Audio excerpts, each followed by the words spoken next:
You've already mentioned Fall River, and that was my second DeMille ballet. And there's a thing in it called the Moonlight Pas de Deux, which is very romantic as opposed to the drama of the rest of it. And I ate it up like crazy. I absolutely loved doing it. And going back to Rodeo, when we would go on tour, one night stands for 6 months, basically bread and butter was Theme and Variations, Rodeo, Black Swan, and Fancy Free. And you did that every night, night after night. And I never got tired of being in a DeMille ballet, not once. And I never had the personal instruction acting-wise with her that you have had, but you could sense it when you worked with her. And I think we carried it into other ballets that were not even hers. We assumed a character whether they gave us one or not. Absolutely. You know, and the last thing I did with her, they used to do an evening of choreography, new choreographers, old choreographers, and she did a ballet called Sebastian to John. The only thing I remember doing was what they called the Parade of the Cripples, and we had to drag ourselves along the ground and limp and do all of this. I don't think we did a dance step in the whole thing, but to all these bells ringing and we were dragging ourselves across the stage. That's all I remember about it. It wasn't a lot of fun, actually.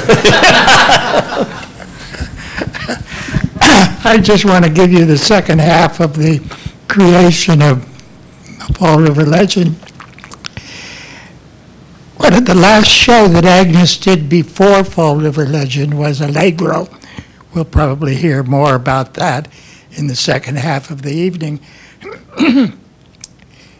Allegro premiered in October of 1947, and Agnes started rehearsals on Fall River Legend, I think probably the following week, because it premiered in April of 1948, which is a very short time to create a major ballet like Fall River Legend, given the hassles of rehearsal space and when your cast is available and so forth. So the day that I saw my name on the call sheet, and I was very surprised to see it, and as I mentioned, the ballet was already set. It was being polished. I found out afterwards that Agnes had tried to use the Greek chorus spoken dialogue effect that she used to a great extent in Allegro. It was one of the high points of Allegro that some of the critics absolutely hated and others thought was brilliant.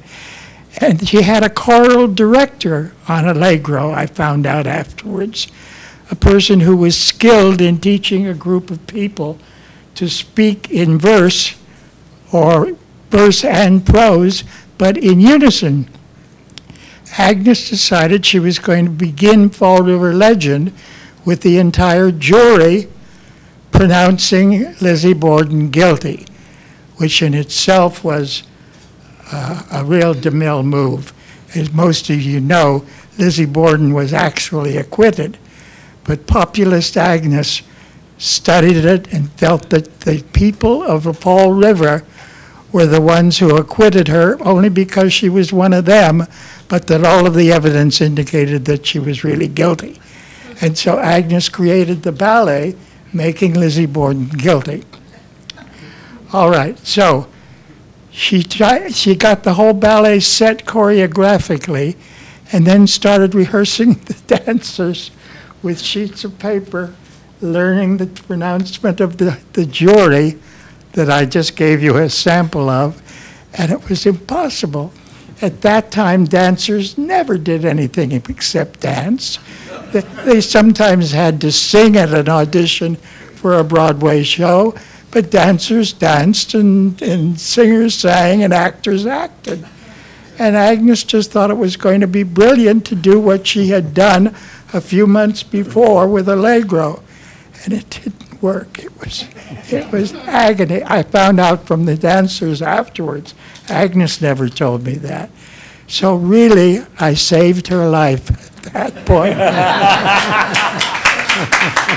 And I've always been very proud of it. It was a wonderful moment in the ballet, and I was very pleased. Now, earlier, Christine took the words practically out of my mouth, that I had prepared to lean on tonight. And that is the fact that Agnes is so articulate. It was a pleasure to work with her because of her wit and her articulate way of succinctly getting exactly what she wanted without getting up out of her chair. There were phrases like, well, I've gotten into Allegro, which I didn't intend to do. Is that going to be in the next? Next section, okay. That's why I stopped myself. It was in Allegro. The other anecdote from Fall River Legend that I think is worth repeating for a dance audience. I wouldn't repeat it for just an ordinary audience, because it's Tish.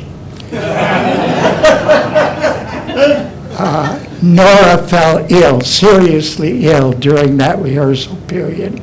Nora was scheduled to dance Lizzie Borden.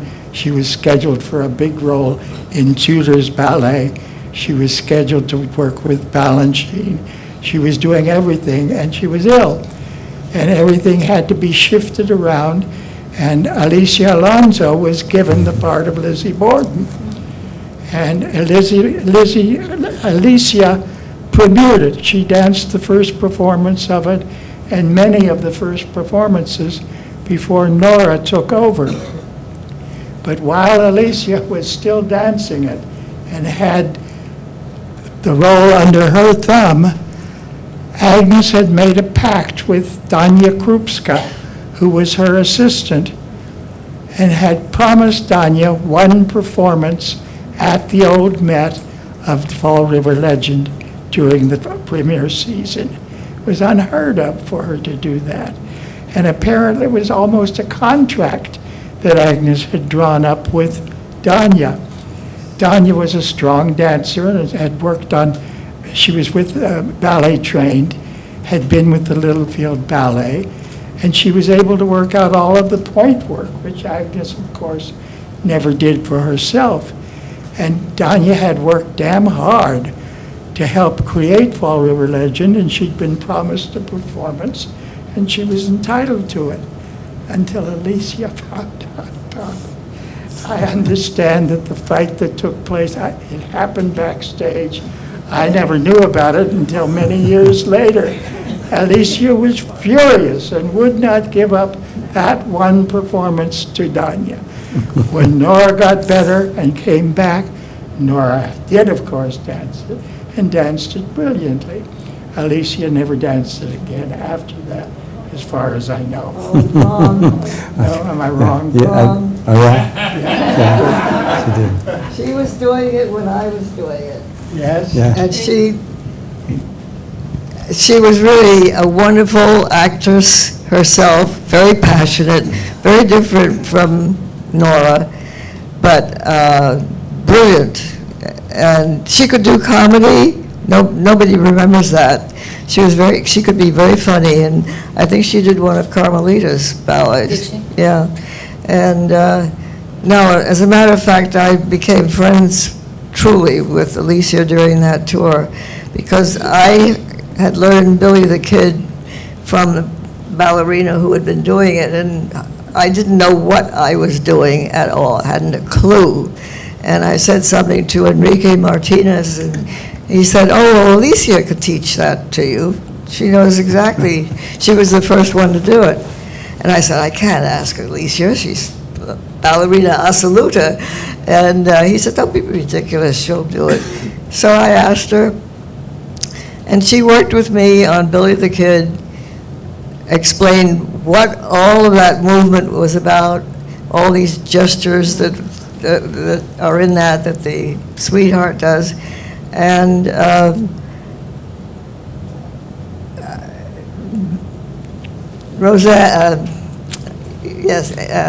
Roseanne and her husband would come up in the wings, and one would be in one wing and one would be in the other to watch. And the first time it was only the husband, and that wasn't so bad because we were friends. We worked in Fancy Free together. But the next time, they were both in the wings.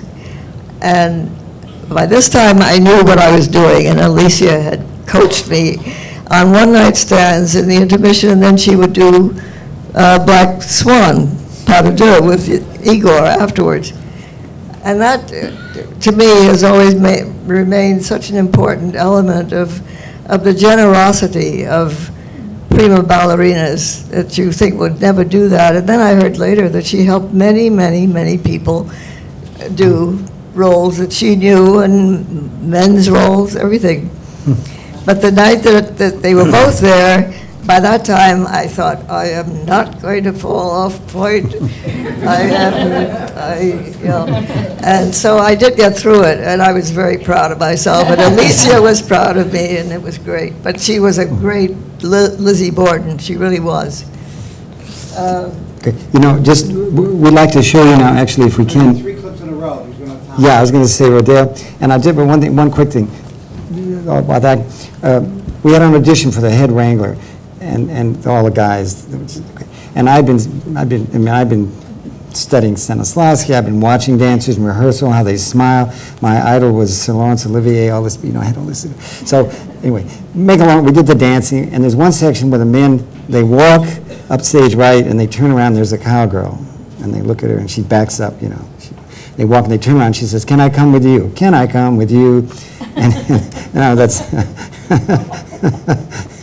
And I shake my head, smile, and say, you know, go and iron my pants. Well, anyway, but I look and say no and walk off. Well, she was sitting there watching the guy. So when it was my turn, when I turned around, and I think it was Christine, I looked at her and I said, my God, her fly's open, and she is a boy.